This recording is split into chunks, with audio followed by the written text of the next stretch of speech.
ഭയങ്കരധികം സന്തോഷമുണ്ട്, പറഞ്ഞറിയിക്കാൻ പറ്റൂല. കോച്ച് എത്ര വലിയ കാര്യമാണ് ഇപ്പൊ ചെയ്തു തന്നിരിക്കുന്നത്. ഉരുൾപൊട്ടൽ ദുരന്തത്തിൽ എല്ലാം നഷ്ടപ്പെട്ട ശ്രുതിക്ക് ഉടൻ തന്നെ വീടൊരുങ്ങും. വ്യവസായി ഡോക്ടർ ബോബി ചെമ്മണ്ണൂർ വീട് നിർമ്മാണത്തിലേക്ക് ആവശ്യമായ 10 ലക്ഷം രൂപയുടെ ചെക്കാണ് ഇപ്പോൾ കൈമാറിയത്. ആശുപത്രിയിൽ സന്ദർശിച്ച വേളയിൽ അദ്ദേഹം നൽകിയ ഉറപ്പാണ് ഒരാഴ്ചയ്ക്കുള്ളിൽ തന്നെ പാലിക്കപ്പെട്ടിട്ടുള്ളത്.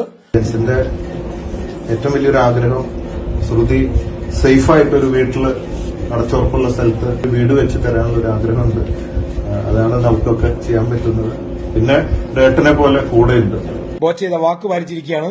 തുകയായ 10 ലക്ഷം രൂപ കൈമാറാനാണ് കൽപ്പറ്റ MLA അഡ്വക്കേറ്റ് ടി സിദ്ദീഖും അതുപോലെ തന്നെ ബാക്കി രാഷ്ട്രീയ പാർട്ടി പ്രതിനിധികളെത്തിയത്.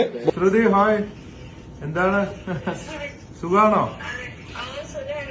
ഒന്ന് ചിരിച്ചു കണ്ടല്ലോ, ആദ്യമായിട്ടാ ചിരിച്ചു കാണണേ.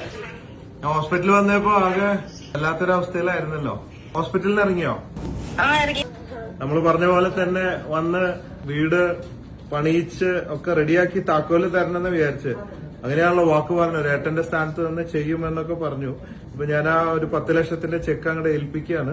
ഞാനില്ലാത്തതുകൊണ്ട് അവര് എല്ലാവരും കൂടെ ഇവിടെ നാട്ടില് തരുന്നുണ്ട് നിങ്ങൾക്ക്. അപ്പൊ വരുമ്പോ കാണാം. അപ്പൊ വീട്ടിൽ കൂടുതലിന് നമ്മളെ വിളിക്കാൻ മറക്കരുത്.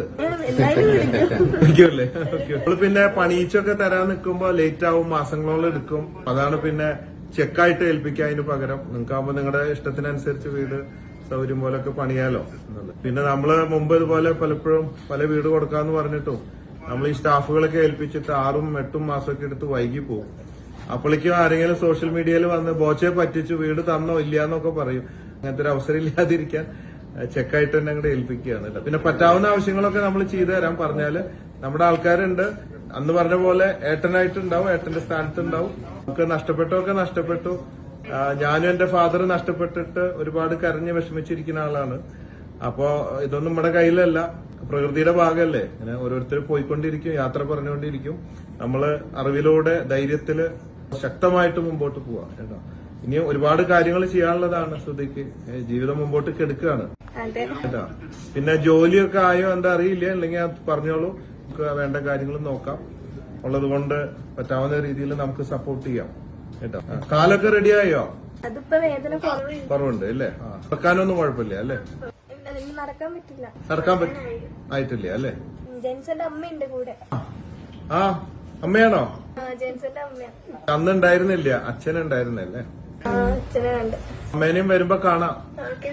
എല്ലാവരും സന്തോഷമായിട്ടിരിക്കും. സന്തോഷമല്ലാന്ന് അറിയാം, എന്നാലും ഉള്ളത് കൊണ്ട് സന്തോഷിക്കാൻ പഠിക്കുക. അത്രയും നമുക്ക് പറ്റുള്ളൂ, മനുഷ്യരുടെ കാര്യങ്ങളല്ലേ. ഓക്കെ, അപ്പൊ കാണാൻ വരുമ്പോ കാണാം കേട്ടോ. ഓക്കെ, അപ്പൊ conquer the world with love. Love you ഒരുപാട്. വീടിന് ഇനിയിപ്പോ എനിക്ക് മുന്നോട്ട് വീടിന്റെ ആവശ്യങ്ങൾക്ക് ഇത് ക്യാഷ് അതിന് തന്നെ എടുക്കാനും പറ്റുള്ളൂ. വളരെയധികം സന്തോഷമുണ്ട് അച്ഛനോട്. ബ്രദറിനെ പോലെ തന്നെ ക്യാമ്പിലിരിക്കുന്ന സമയത്താണെങ്കിൽ പോലും ഭയങ്കര കെയറിങ് ആയിരുന്നു. വന്ന് എൻ്റെ അടുത്ത് സംസാരിക്കുകയൊക്കെ ചെയ്തു. അന്ന് തൊട്ടേ ഫോളോ അപ്പ് ചെയ്യുന്നുണ്ട് ഏട്ടനെ വിളിച്ചിട്ട്. വളരെ സന്തോഷമുണ്ട്. ബോച്ചെ അതിൽ ഇടപെട്ടിരുന്നു. ആരോഗ്യസ്ഥിതി ആരായുകയും ആശുപത്രിയിലും ഒക്കെ വന്ന് എല്ലാ കാര്യങ്ങളും ആരാഞ്ഞിരുന്ന ഒരു വ്യക്തിയാണ് അദ്ദേഹം. അന്നേ തന്നെ പറഞ്ഞിരുന്നു വീട് നിർമ്മിച്ചു കൊടുക്കാൻ ഒരുക്കമാണ്. അദ്ദേഹത്തിന്റെ പൊതുവെയുള്ള ഒരു ചാരിറ്റി ആറ്റിറ്റ്യൂഡും പ്രവർത്തനങ്ങളും ഒക്കെ വളരെ ശ്ലാഘനീയമാണ്. അതിന്റെ ഭാഗമായി ശ്രുതിയെയും അവരുടെ കുടുംബത്തെയും ചേർത്ത് നിർത്താൻ ബോച്ചെ എടുത്ത തീരുമാനത്തോട് ഹൃദയം നിറഞ്ഞ് നന്ദി പറയാൻ ആഗ്രഹിക്കുന്നു.